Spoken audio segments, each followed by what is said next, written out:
All right, shalom, shalom. I'm going to start by giving infinite honors and praises to Yahweh, Bahashem, Yahweh Shai, Bahashem, Harachakwadash. Double honors to my teachers, the apostles and the elders of Great Millstone, who rule well and are worthy of their double honors.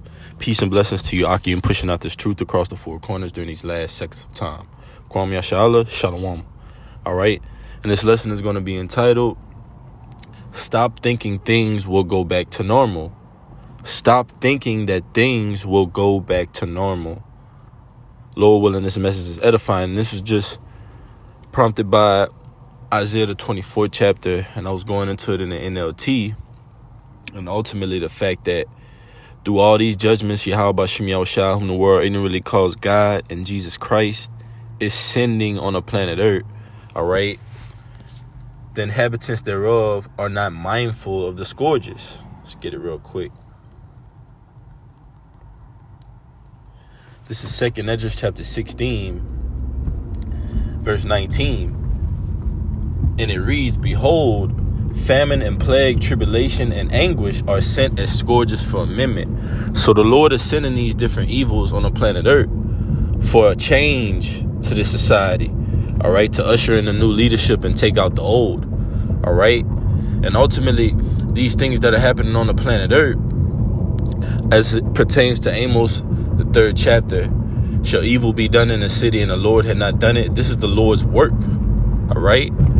It says, verse 20, but for all these things they shall not turn from their wickedness, nor be always mindful of the scourges, which is why ultimately I was prompted to do this lesson, because ultimately this society believes that it's going to return back to normal.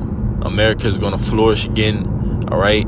These stores that have closed down and went bankrupt are going to reopen again, and somehow, some way, they're going to enjoy a piece of the American pie once again, all right? But the scriptures speak otherwise. Okay, verse 21, Behold, victuals shall be so good cheap upon earth that they shall think themselves to be in good case. And that's ultimately because they're not watching prophecy. They're just seeing the things that go on throughout the earth. And it may seem like there's mirth. It may seem like there's joy left here in this place. So the inhabitants try to capitalize on it. 2/3 of you so-called Native Americans, Latinos, and Negroes, you want to capitalize on folly. But these times ahead are going to wax worse and worse and worse, ultimately until, all right, America is completely destroyed, man. But it's being imploded from the inside out. It's imploding from the inside, all right? Verse 21 again, Behold, victuals shall be so good cheap upon earth that they shall think themselves to be in good case. And even then shall evils grow upon earth. Oh, Salakia. I missed verse 20. Baba Kusha. 2nd Esdras 16 and 20. But for all these things they shall not turn from their wickedness, nor be always mindful of the scourges. You see? So for all these things that the Lord is sending upon the planet Earth, it's not dawning in on the inhabitants thereof that this place is not going to return back to normal, right? They're still keeping up with this American culture. Instead of praying and watching, calling upon the name of the Lord, all right, repenting, and ultimately coming back to these laws, statutes, and commandments, this society is doing the exact opposite. 2/3 of you so-called Native Americans, Latinos, and Negroes, you're not mindful of the scourges. These heathen nations, they're not mindful of the scourges, all right? So ultimately, this place is not going to return back to normal. So this is for the lost sheep of the house of Israel, for who the Lord seeks out, all right? The 144,000, the 1/3 men, women, and children. Stop thinking that the society is going to return back to normal, because it's not. Just prepare for the ultimate worst.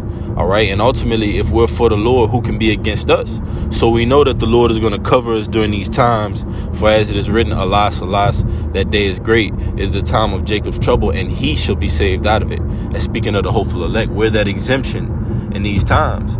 So we have to keep our minds focused on prophecy and ultimately come to the registration in our minds that the society is not going to return back to normal. Verse 21, Behold, victuals shall be so good cheap upon earth that they shall think themselves to be in good case. And even then shall evils grow upon earth, sword, famine, and great confusion. So this society thinks to be in good case, but even so, the city of confusion is being broken down. Even though the society believes that 2024 is going to be a year of a new president being ushered in, soon to be, the election year, and things are going to change in this society. Things are going to change in America. We're going to have a new leader, but we will have a new leader. Yahushua is about to turn up.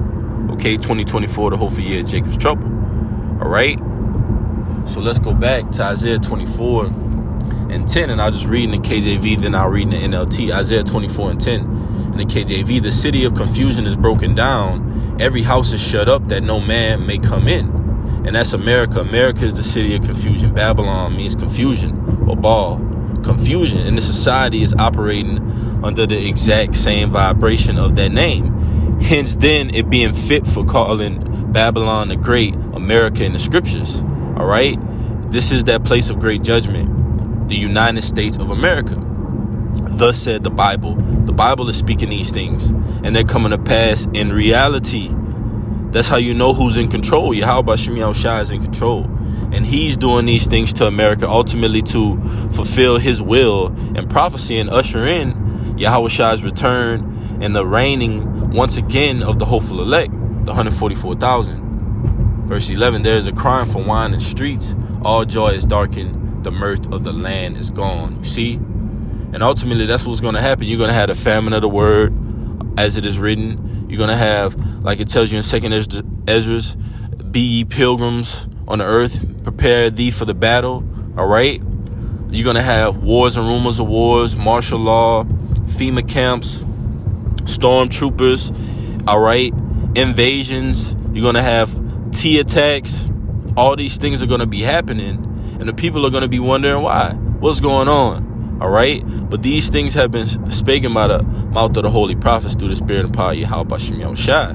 Jeremiah 28 and 8. The prophets that have been before me and before thee of old have prophesied against great kingdoms, many kingdoms, up until this point where we're prophesying against America, that there's pestilence, evils, famines to come, and ultimately the city of confusion is broken down.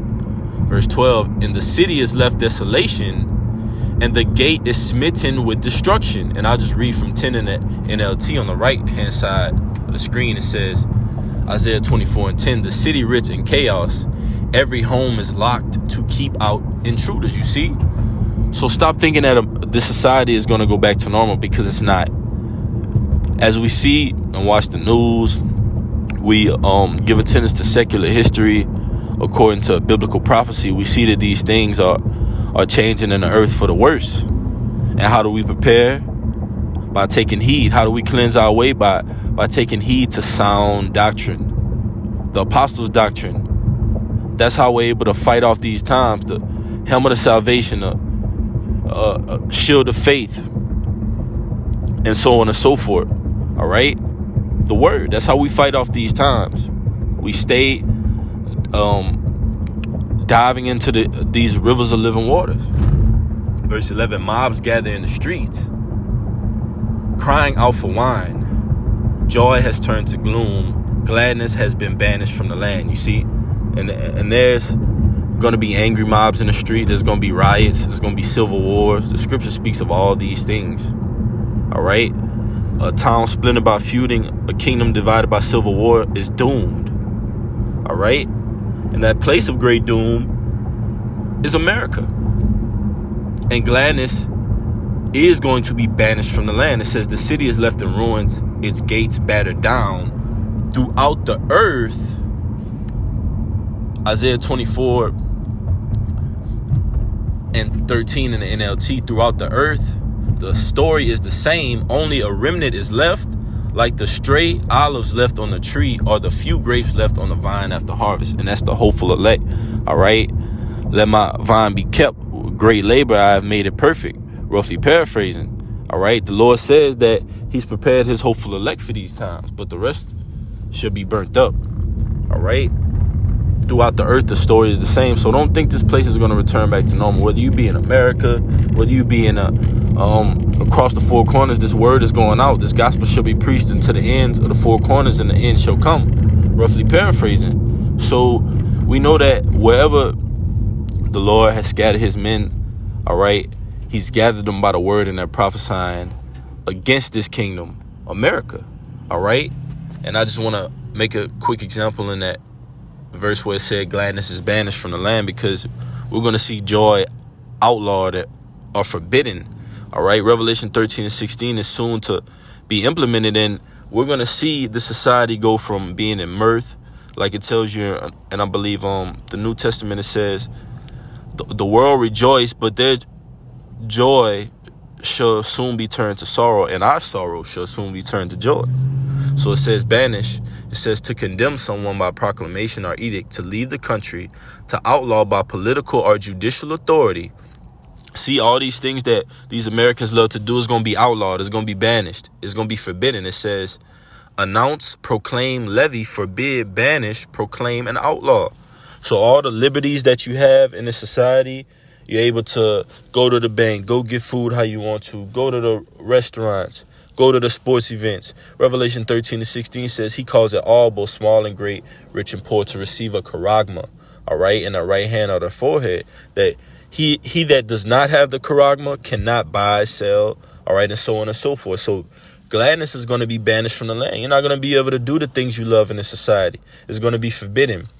And you're going to be sent or driven away for attempting to do those things. You're going to be outlawed. You're going to be put to death, man. All right.